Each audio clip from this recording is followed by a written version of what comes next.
guys, welcome to 30 days of intermittent fasting challenge. ఈ రోజు వచ్చేసి డే 14. సో నా 8 hours ఈటింగ్ విండోలో నేను ఈ రోజు ఏం తింటాను ఏం చేస్తాను అనేది ఈ వీడియోలో చూపిస్తాను, వచ్చేయండి.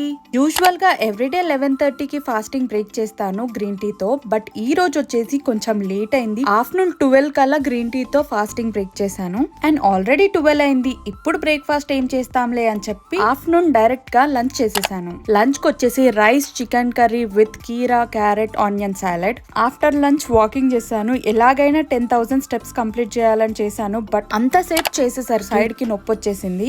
ఈవినింగ్ వచ్చేసి రేగిపళ్ళు తిన్నాను, కానీ దాంట్లో కనిపించే అంత కాదు, దాంట్లో హాఫ్ కూడా తినలేదు. అండ్ కాసేపు అయ్యాక మా నాన్నమ్మ వాళ్ళు వచ్చిండే, సో అప్పుడు 2 ఆనియన్ పకోడీ అండ్ కొంచెం మజా తాగినుండే. సో డిన్నర్ కి వచ్చేసి ఓట్ మిల్ తిన్నాను with banana. So that's it. 7:30కి నా 8 hours ఈటింగ్ పీరియడ్ అయిపోయింది. ఈ రోజు నా 2.5 liters వాటర్ అయితే కంప్లీట్ చేశాను అండ్ 8,000 స్టెప్స్